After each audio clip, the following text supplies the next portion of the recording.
I'd like to start by underscoring a few things that were mentioned in the introduction. I'm a huge fan of your 2013 We Are the Ones We've Been Waiting For. If you want a good read, I highly recommend it.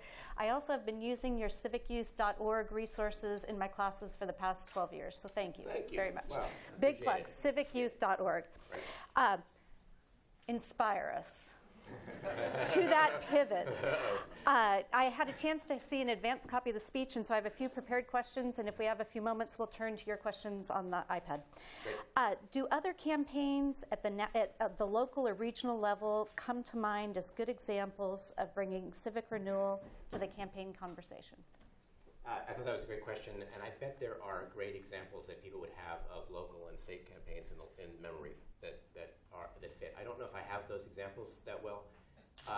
What I actually wanted to mention, and use your question as an excuse to mention, is certain great turning points in American history when, in fact, the question of civic engagement and civic renewal has actually really been central in presidential campaigns. 1916, 1934, 1968. I mean, it has happened. So not to go into anything on the detail on the history, but in 1916, each of the three great presidential candidates, Democrat, Republican, and Progressive, put forth elaborate proposals for restoring American democracy because they had to because of 15 years of political organizing. So I think that's what we're looking for. Nice. You mentioned some comments that were made in Bolivia. We haven't gone in this direction yet, but are there any examples in other countries? Yes. I mean, I had a privilege and very much enjoyed being in Spain about a month ago. And so there are actually two startup Spanish political parties that have quite a lot of power after the last election. One's in the government, and the other one controls some lower levels of jurisdictions. One is Ciudadanos, the Citizens Party, generally characterized as center-right, and the other one is Podemos, which is generally categorized as radically left. But those categorizations are a little incomplete because both of them are very interested in new ways to connect with citizens. They have different ways, but both of them, particularly Podemos, is famous for using a lot of digital media to engage their citizens.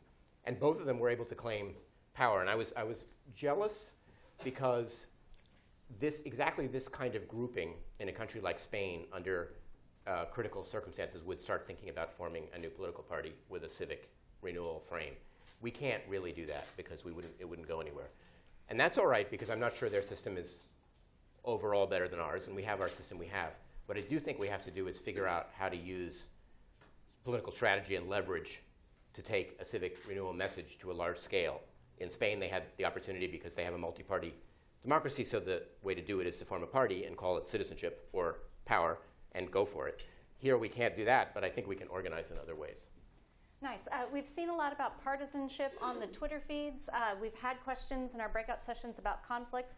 What do you make of, or how do you encourage us to think about the intersection of partisanship, affect, and particularly virality as we head into 2016? So the concern, of course, is that we're balkanized into groups who talk to just themselves, just people like them, that we live physically in more and more ideologically homogeneous communities. It was actually Bill Bishop from Austin who made the strongest argument for that.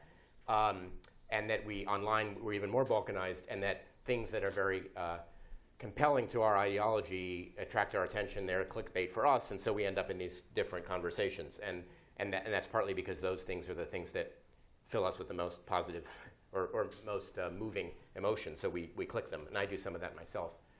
I don't think there's an easy answer, but this is where the relational part is so critical. We have to build places where people who don't agree with each other, and it doesn't have to be a conservative Republican from Utah and a liberal Democrat from Cambridge, Massachusetts. It just has to be people with some disagreement are actually knowing each other's name, able to say something, have to hear the response, have to say something back that will rebuild some degree of solidarity across America. Nice. This one's a little bit longer, and it comes from the journalism community. A colleague that many of you know, Tom Rosenstiel, worries that reporters have lost touch with voters, with regional politics, and with campaigns as national conversations. He also laments that journalism increasingly sees voters as abstractions. What do you think, and what do you encourage us to make about this journalistic concern? Yeah. So actually, that was the date of that comment by Tom Rosenstiel was 2000. So at that point, I think my sense is that conversation then was mostly about newsroom practices and sort of reporters' biases, not left versus right, but biases in favor of covering campaigns as horse races between professional politicians, and exactly the point that was made this morning about how CNN asks, how are you going to beat the opponent when they talk to a candidate, and citizens ask, what do you think about global warming? And so that was a very important dialogue. It still continues. I actually think there's been some improvement in many ways in the way that journalists are educated and some of the practices journalists have. But of course, we do have to deal with the reality that 30% fewer people work as journalists now, I believe that's correct, than as 10 years ago, and that the news industry is under tremendous stress. And there are certainly, many people in this room know more about that than I do. There are certainly important startups and ways to have a new media environment that's beneficial, but I still really worry about the lack of daily newspaper reporters. And I guess the reason I'm saying this in response to your question is I feel like Tom Rosenstiel was pointing out one set of problems that applied in 2000 when newspapers were profitable. Now we still have that problem, and we have a layered on additional problem of just a news industry that's in crisis. Wonderful. And turning to our last question, if there's one way that they can use your resources at civicyouth.org, what would that be? Well, I mean, we focus on young people. We love young people themselves to use the materials. There's a wealth of materials not only about voting, but also about civic education and about things like how to improve voting laws and systems.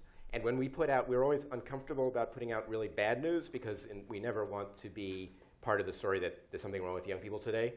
But today's news that we put out was bad, and I don't think there's any point in sugarcoating it. The 2014 election was bad, but I think we need your help to pivot off that and say, well, why was it bad? And to defeat the idea that it was bad because there's something wrong with the kids, and to focus on what's wrong with the election systems, laws, turnout, outreach, campaign finance, and a whole range of issues that we can actually work on. Terrific. Wonderful. We're about to take a break until 3:15, but before we do, please join me in thanking Peter Levine. Thank you.